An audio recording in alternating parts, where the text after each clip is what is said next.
Nós estamos vivendo hoje o que costumo chamar de era dos conhecimentos. Alguns chamam de a era do conhecimento ou a era da informação. Eu, de modo muito apreciativo, chamo de era dos conhecimentos. Uma era em que nós temos a oportunidade de transformar a informação em conhecimentos que rompam com o patrimonialismo.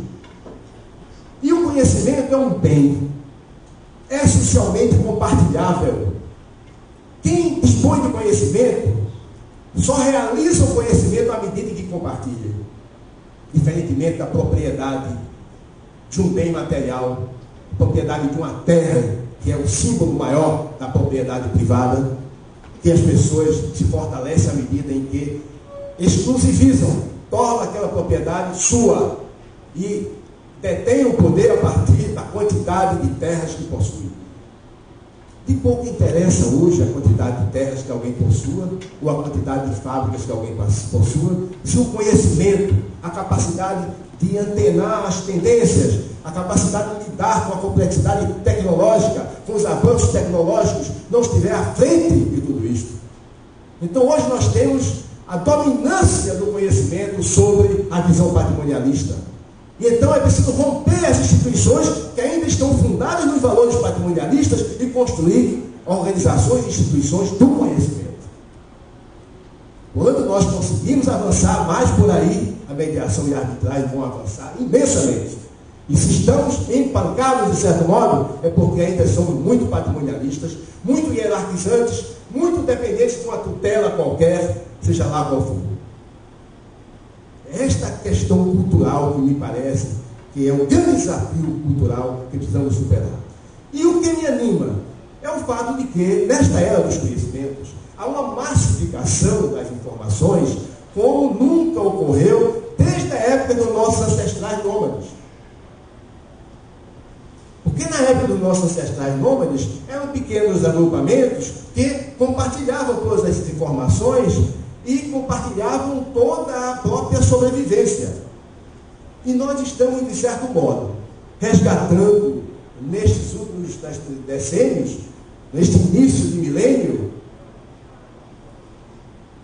nesta pós-modernidade para alguns, uma certa realidade virtual, como se nós estivéssemos nos tornando em nômades outra vez, mas nômades virtuais.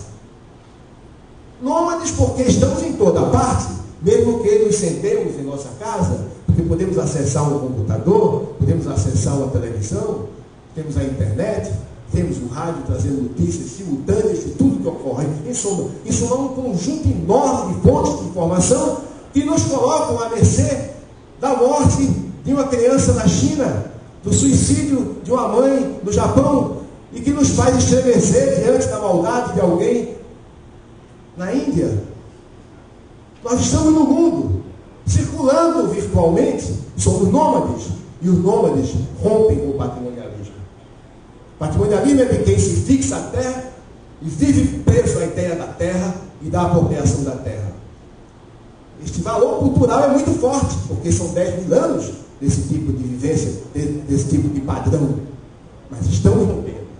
E à medida que vamos rompendo, vamos construindo essas novas possibilidades, essas novas alternativas, nesses novos caminhos de uma sociedade libertária, porque ao mesmo tempo igualitária, não naquele igualitarismo bobo, mecanicista, impositivo por uma classe, mas um igualitarismo construído pelo sentido e pelos valores dos direitos humanos, pela busca do primado da dignidade da pessoa humana, pela construção desses novos valores das sociedades democráticas.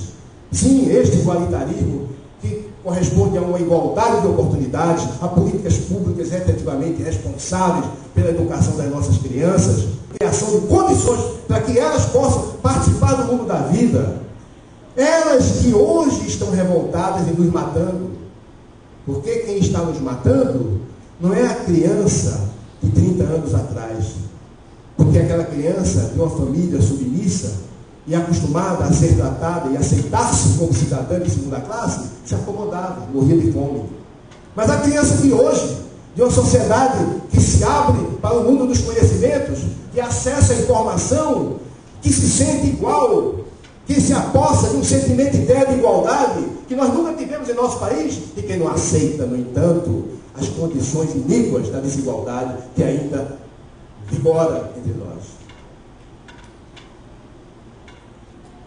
Superar, então, essas condições de desigualdade, construir políticas públicas de educação, de saúde, e construir uma cidadania mais homogênea, mais corresponsável, mais participativa, uma cidadania efetivamente consciente de seus direitos, a partir de uma educação na base da infância, uma educação de qualidade para todos, é pressuposto do desenvolvimento da mediação e arbitragem no Brasil.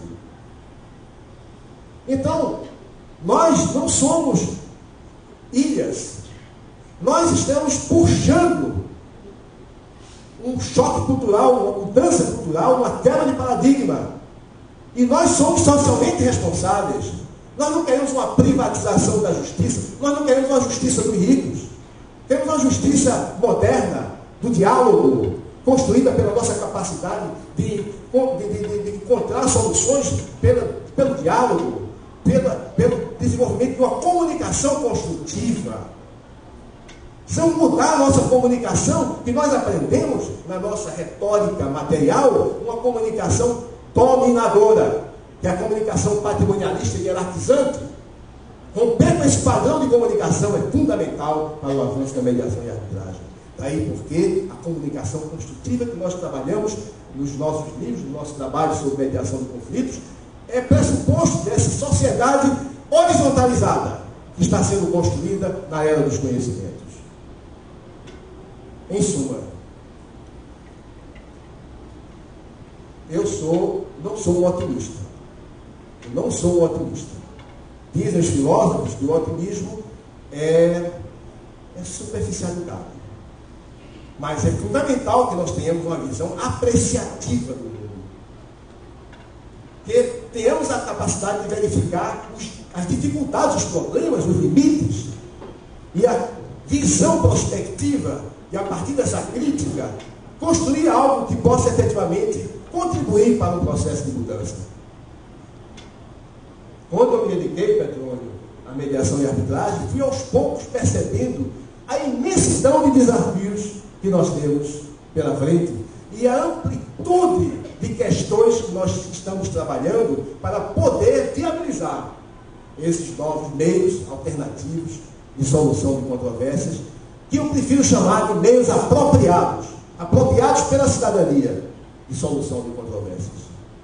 Então, fico muito feliz em ter estado aqui, e ter podido compartilhar com vocês essas ideias, e certamente agora, com um prazer maior ainda, de poder escutar pessoas bem mais sábias.